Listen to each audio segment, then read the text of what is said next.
নমস্কাৰ ছাত্ৰ ছাত্ৰীসকল। আজি তোমালোকৰ গণিতৰ পাঠ্যপুথিৰ প্ৰথম পাঠটোৰ কিছুমান সমস্যাৰ বিষয়ে তোমালোকৰ লগত আলোচনা কৰিম। সমস্যাসমূহ মন দি চাবা। তাৰ আগতে তোমালোকে এই ছবিখনলৈ মন কৰা।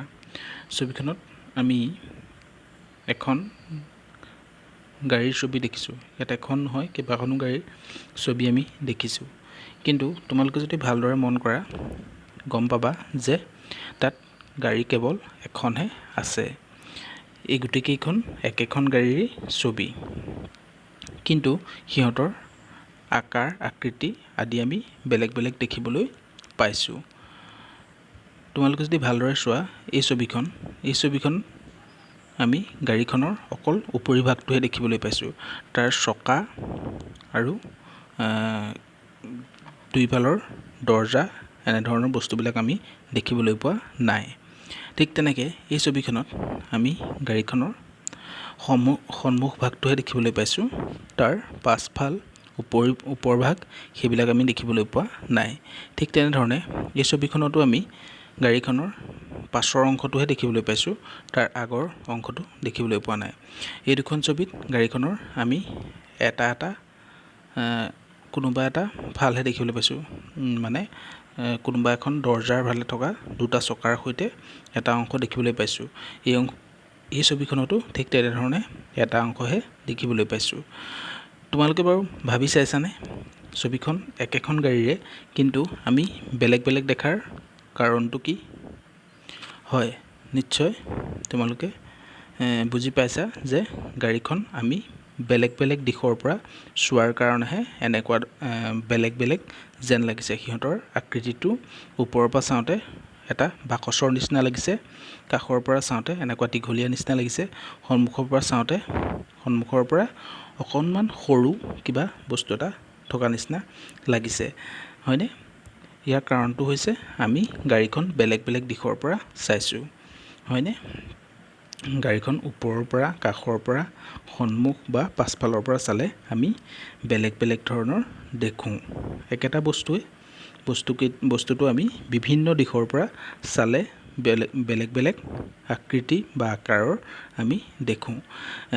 এতিয়া তোমালোকে ছবিকেইখন চায়ে গম পাইছা যে এই অঞ্চলটো আমি যদি এনেকুৱা ধৰণৰ ছবি এটা তোমালোকক দিয়ে, এই ছবিটো দেখিলেই তোমালোকে গম পাবা গাড়ীখন আমি কোনফালৰ পৰা চাইছোঁ, আগফালৰ পৰা, হয়নে? বা সন্মুখৰ ফালৰ পৰা চাইছোঁ। এই ছবিখন যদি তোমালোকক দিয়া হয়, সোধা হয় যে গাড়ীখন তোমালোকে কোনফালৰ পৰা দেখিছা, আমি তেতিয়া ক'ব লাগিব যে গাড়ীখনৰ আমি পাছফালৰ পৰা দেখিছোঁ। এই ছবিখন দি যদি তোমালোকক সোধা হয় যে গাড়ীখন তোমালোকে কোনটো ফালৰ পৰা দেখিছা, তেতিয়া তোমালোকে ক'ব লাগিব যে গাড়ীখন আমি ওপৰৰ ফালৰ পৰা দেখিছোঁ। ঠিক তেনেধৰণে এই দুখন যদি আমাক সোধে, এই দুখন ছবি দেখুৱাই, তেতিয়া আমি ক'ব লাগিব গাড়ীখন আমি কাষৰ পৰা দেখিছোঁ, হয়নে? এতিয়া তোমালোকৰ পাঠ্যপুথিত এনেকুৱা ধৰণৰ এটা ধাৰণা তোমালোকক দিবলৈ যত্ন কৰিছে। তোমালোকে সেইটো মন দি চাবা, মন দি উত্তৰকেইটা দিবলৈ যত্ন কৰিবা। মই তোমালোকক এবাৰ দেখুৱাই দিছোঁ।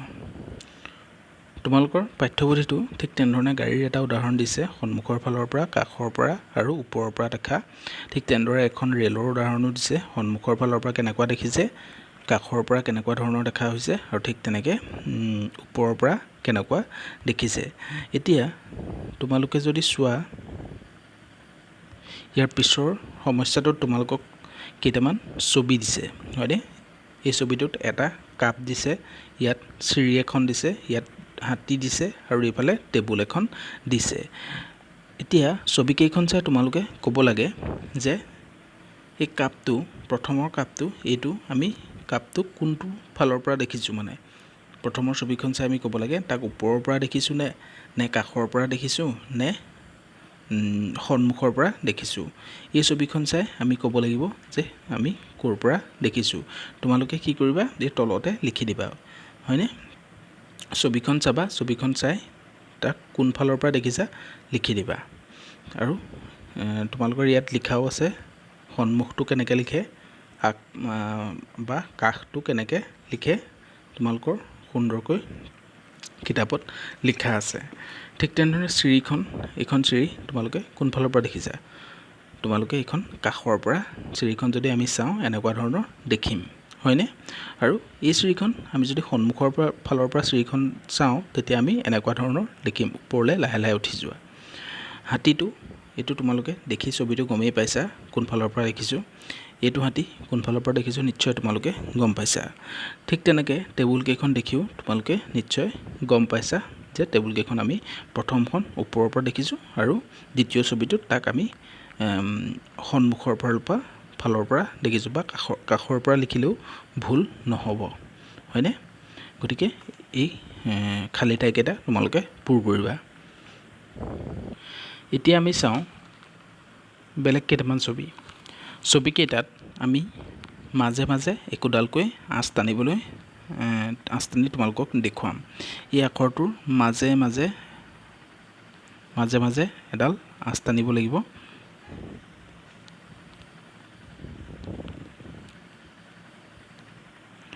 এনেধৰণে মাজে মাজে আঁচ টানিছোঁ। মোৰ অলপ বেকাবেকি হ'ব পাৰে এইটো ছবি।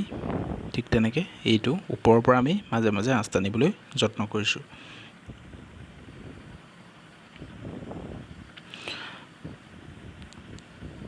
এতিয়া তোমালোকে আঁচ টানি হোৱাৰ পিছত এটা কথা মন কৰিছানে যে আমি আঁচডালৰ দুইফালে যদি চাওঁ, কিছুমান ছবিৰ আমি দেখিবলৈ পাইছোঁ যে আঁচডালৰ দুইফালৰ অংশকেইটা একেই দেখিবলৈ। যেনে এই ত্ৰিভুজটোত আঁচডালৰ এইটো ছাইডে আমি যেনেকুৱা ধৰণৰ দেখিছোঁ, এইফালেও ঠিক তেনেকুৱা ধৰণৰ এটা অংশ দেখিবলৈ পাইছোঁ। এই আখৰটোত আমি কেনেকুৱা দেখিছোঁ? আঁচডালৰ দুয়োটা পাৰৰ অংশ দুটা একে ধৰণৰ। কিন্তু এই বি আখৰটোত আমি কি দেখিছোঁ? আঁচডালৰ দুই পাৰৰ অংশকেইটা সমান নহয়। যেনে আঁচডালৰ এইফালে থকাকণ আমি এনেকুৱা ধৰণৰ দেখিছোঁ আৰু ইফালৰকণ আমি এনেকুৱা ধৰণৰ দেখিছোঁ, হয়নে? দুই ভাগ একে নহ'ল। ঠিক তেনেকৈ চি আখৰটোতো আমি এটা ভাগ এনেকুৱা ধৰণৰ দেখিছোঁ আৰু ইছুৱা এনেকুৱা ধৰণৰ দেখিছোঁ, দুই ভাগ একে নহ'ল। ঠিক তেনেকৈ ডি আখৰটোতো একে হোৱা নাই। আৰু এই ছবিটোত আমি এইফালৰ ছবিটো আৰু এই ভাগ একেই দেখিছোঁ। এই কাঁড়চিনডাল আমি দেখা নাই। ঠিক তেনেকৈ এই বলটোতো আমি দেখিবলৈ পোৱা নাই। তেনেধৰণে বাকীকেইটা ছবিত এই পুতলাটোত আমি দুইফাল একে বা সমান দেখিছোঁ।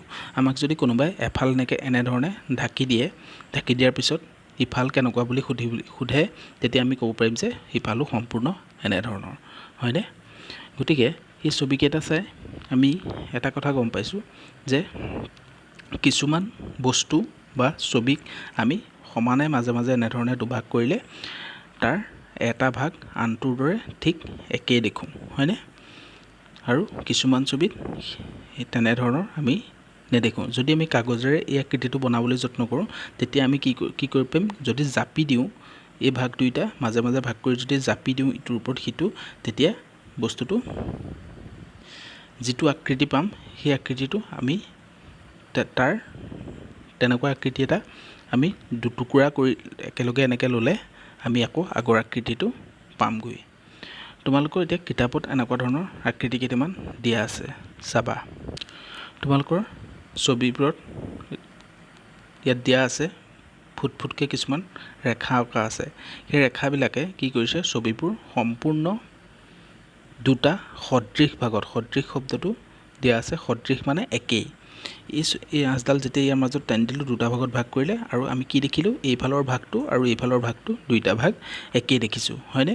ঠিক তেনেকৈ এই ছবিটোত মাজে মাজে টনা আঁচডালে দুটা একে ছবিত ভাগ কৰি পেলাইছে। তেনেধৰণে কিছুমান আখৰ দিছে আমাক। এতিয়া এই আখৰটোত আমি তেনেধৰণে ভাগ কৰি দুটা একে ভাগ সদৃশ ভাগ পাইছোঁ। ঠিক তেনেকৈ ডাব্লিউ আখৰটোতো আমি তেনেধৰণে পাইছোঁ। কিন্তু কিছুমান আখৰত তেনেকৈ যদি আমি ভাগ কৰোঁ, তেতিয়া আমি তেনেকুৱা ধৰণৰ সদৃশ ভাগ নাপাওঁ। যেনে এন আখৰটোত যদি আমি ভাগ কৰোঁ এনেকুৱা ধৰণে, তেতিয়া আমি দুটা সদৃশ ভাগ নাপাওঁ। এটা এনেকুৱা ধৰণৰ পাম আৰু এটা এনেকুৱা ধৰণৰ ভাগ পাম, হয়নে? ঠিক তেনেকৈ চি আখৰটো আমি দেখাৰ দৰে, এফ আখৰটো আমি দেখাৰ দৰে। এতিয়া আমাক এটা কাম কৰিবলৈ দিছে।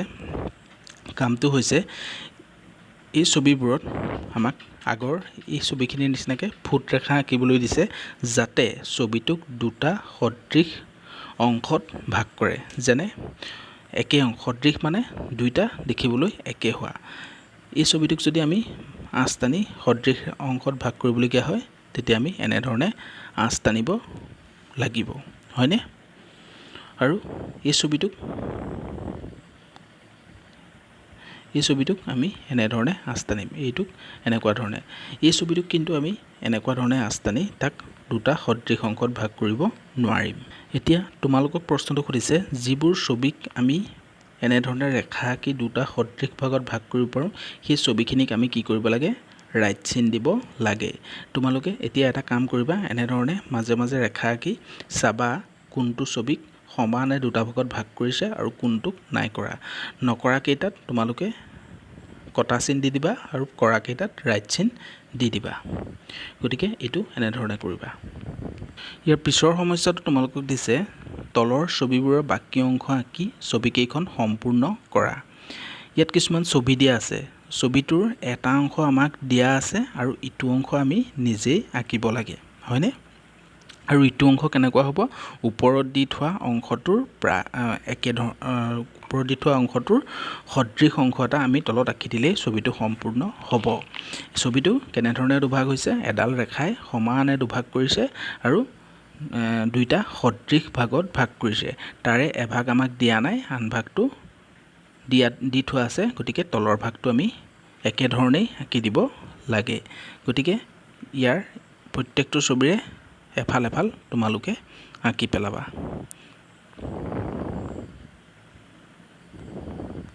এতিয়া তোমালোকে কেতিয়াবা আইনাৰ সন্মুখত নিজকে চাইছানে? নিশ্চয় তোমালোকে চাইছা।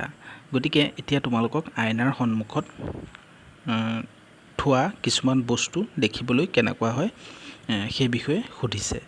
এতিয়া তোমালোকে কি কৰিবা? ইয়াত দেখুৱাইছে যে তোমালোকে আইনাৰ সন্মুখত যদি ৰোৱা তাৰ প্ৰতিবিম্বটো বা তোমালোকক আইনাখনত দেখিবলৈ কেনেকুৱা ধৰণৰ লাগে ইয়াত দেখুৱাইছে। গিলাচ এটা কেনেকুৱা লাগে ইয়াত দেখুৱাইছে। ঠিক তেনেকৈ আমি কি দেখোঁ? আমাৰ আইনাৰ সন্মুখত যদি আমি ৰওঁ তেতিয়া তাৰ সম্পূৰ্ণ ওলোটা ছবি এটা আমি ক'ত দেখিবলৈ পাওঁ? আইনাখনত দেখিবলৈ পাওঁ, হয়নে? এতিয়া এই আখৰকেইটা চালে তোমালোকে ভাল ধৰণে বুজি পাবা। আখৰটো আইনাৰ আগত ই আখৰটো যদি আমি আইনাৰ আগত ৰাখোঁ তেতিয়া তাৰ প্ৰতিবিম্বটো আমি এনেকুৱা ধৰণৰ দেখিবলৈ পাম, হয়নে? ইয়াত দেখুৱাইছে। ঠিক তেনেদৰে এছ আখৰটো যদি আমি এনেকুৱা ধৰণে লিখোঁ তাৰ প্ৰতিবিম্বটো আমি এনেকুৱা ধৰণে দেখিবলৈ পাম। এতিয়া এক্স আখৰটো আমি কেনেকুৱা ধৰণৰ দেখিম? এক্সটো এনেকৈ আছে আৰু তাক আমি যদি আইনাত দেখোঁ তাক এনেকুৱা ধৰণেই দেখিবলৈ পাম। কিছুমান আখৰ আইনাত প্ৰতিবিম্বত দেখিলেও আইনাখনত দেখিলেও তাক ওলোটা যেন নেদেখোঁ। তাৰ ভিতৰত এক্স আখৰটো এটা, হয়নে? এতিয়া এল আখৰটো তোমালোকে যদি আইনাত চাব লগা হয় তোমালোকে কেনেকুৱা ধৰণৰ দেখিবা? এনেকুৱা ধৰণৰ, হয়নে? কেটো তোমালোকে এনেকুৱা ধৰণৰ দেখিবা, হয়নে? এতিয়া তোমালোকক মই কেইটামান আখৰ লিখি দিছোঁ, সেই আখৰকেইটা তোমালোকে চাবা। তোমালোকে আইনাত সিহঁতক কেনেকুৱা দেখা তোমালোকে আঁকিব লাগে, হয়নে? মই এতিয়া দেখাই দিছোঁ। এই বিটো তোমালোকে আইনাত কেনেকুৱা দেখে তোমালোকে মোলৈ আঁকি পঠাব লাগিব। ঠিক তেনেধৰণে চিটো, এফটো, জেটো আৰু আইটো, এইকেইটা আখৰ তোমালোকে মোক আঁকি দেখুৱাব লাগে। গতিকে আজি তোমালোকে দুটা সদৃশ ভাগত ভাগ কৰা এই অংশকেইটাৰ কথা আমি জানিলোঁ, হয়নে? আৰু বিভিন্ন দিশৰ পৰা চালে একেটা ছবিকে যে বেলেগ বেলেগ যেন আমি দেখোঁ সেই কথাও আমি গম পালোঁ। গতিকে আজি এইকেইটা কৰিবলগা কামকেইটা কৰিবা। ইয়াৰ পাছত আমি পৰৱৰ্তী সময়ত ইয়াৰ পাছৰ পাঠটোলৈ যাম।